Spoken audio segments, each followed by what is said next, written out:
Bonjour et bienvenue à tous aujourd'hui pour une autre capsule d'information portant sur la simplification et la vulgarisation de la santé et sécurité du travail dans le contexte de la modernisation de notre régime québécois, le tout produit par l'équipe de pratique RH de la FCCQ.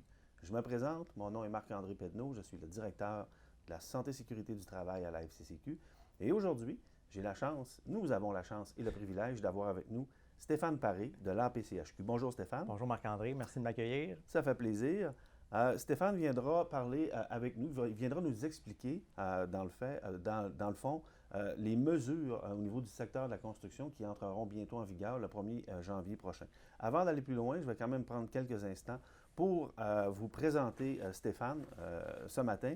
Donc, Stéphane Paré actuellement occupe le poste de directeur en prévention à l'APCHQ. Également de solutions santé-sécurité depuis septembre 2020. Exact.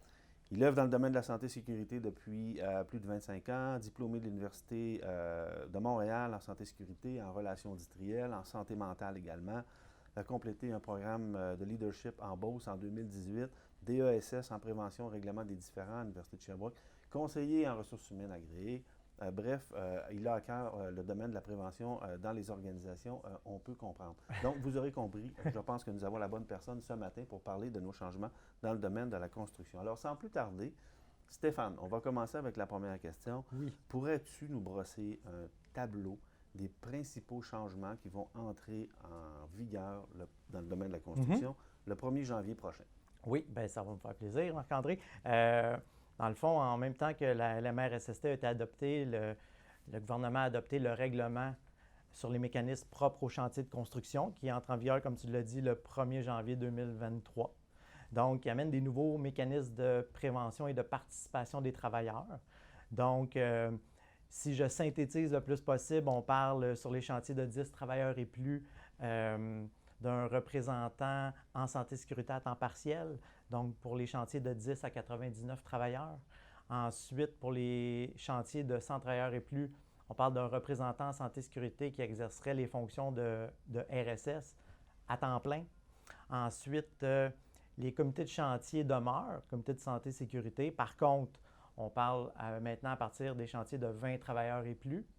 Et ce qu'on connaissait sous le nom d'agent de sécurité va devenir le coordonnateur en santé et sécurité sur les chantiers de 100 travailleurs et plus ou si le coût total des travaux est de 12 millions et plus.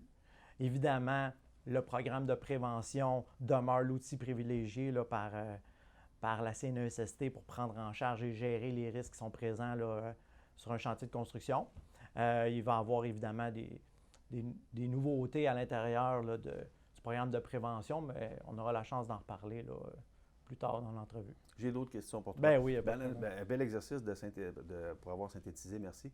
Dans ces changements-là que tu nous as bien expliqués, à ton avis, là, est-ce qu'il y en aurait quelques-uns qui seraient davantage à surveiller là, au courant de la prochaine année, disons? Bien évidemment, ce qui est à surveiller, c'est les nouveaux mécanismes de participation des travailleurs, parce que, évidemment, tout le monde dans l'industrie sait que pour réussir l'application d'un programme de prévention, pour le mettre à jour, pour le faire vivre, ça prend la participation des travailleurs. Mais là, le règlement sur les mécanismes de prévention réglemente et encadre la participation des travailleurs. Donc, comme je disais, le RSS à temps partiel va exercer ses fonctions.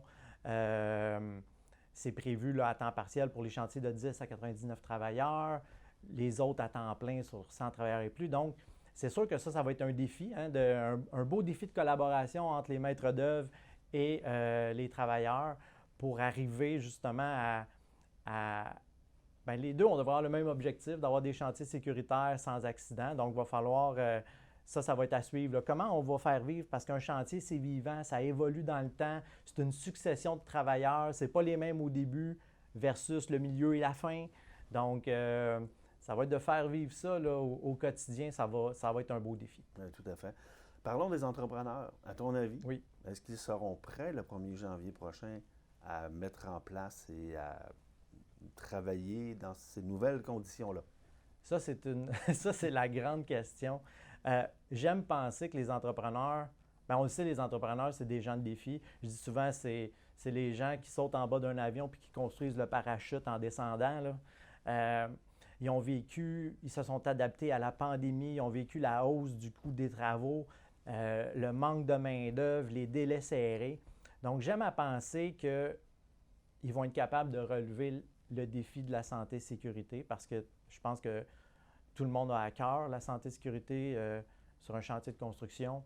Donc, il va falloir qu'il y ait de l'aide, il va falloir qu'il y ait de l'accompagnement, il va falloir que les gens collaborent ensemble. Mais je pense que les gens vont être capables de relever ce défi-là. Mais quel genre d'aide, en fait? De quelle façon on pourrait les aider et les supporter, les entrepreneurs, à ton avis? Bien, on doit adapter nos programmes de prévention.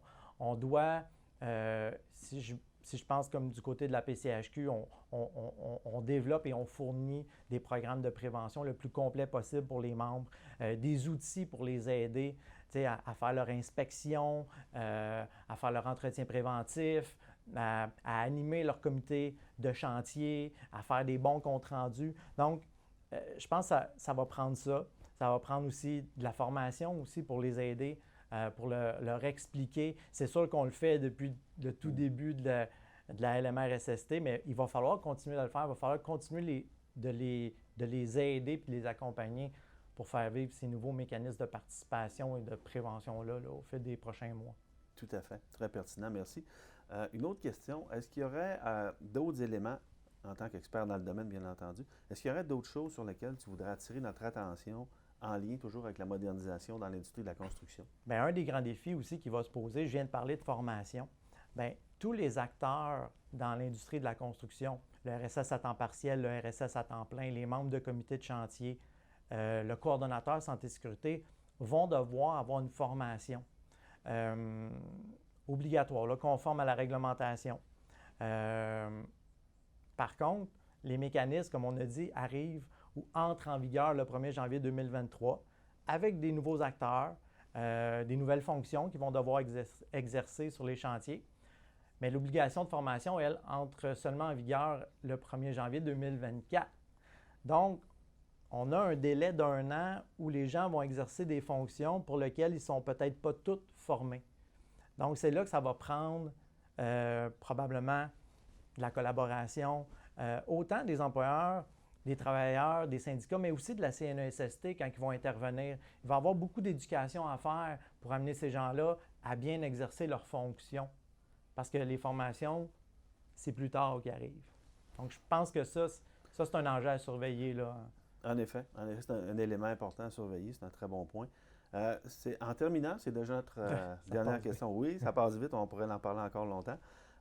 On surveillerait quoi? On prend un peu de recul. On va surveiller quoi, Stéphane, dans le contexte de la modernisation? On prend un peu de recul sur l'industrie de la construction. Tu as un écran radar. Là, il y a 2-3 éléments que tu voudrais mettre dessus et dire aux employeurs, surveillez ça. C'est des gros changements dans le cadre de la modernisation. Ça serait quoi?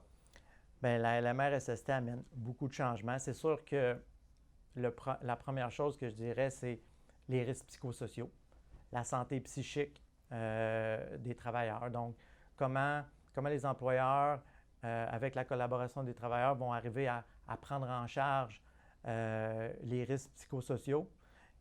Évidemment, comme intervenant formé en santé mentale, c'est un sujet qui me tient à cœur, mais c'est sûr que c'est nouveau dans la législation québécoise, donc on a ça à suivre, voir comment ça va évoluer au fil du temps. J'ai le privilège de siéger sur les comités réglementaires, donc le RSST ainsi que le Code, et il y a beaucoup de nouvelles réglementations. On travaille sur beaucoup de projets de nouvelles réglementations. On a juste à penser, exemple, au bruit qui arrive en 2023. Donc, il y en a beaucoup sur la table. Il va y avoir beaucoup de nouveautés au cours des prochains mois, des prochaines années.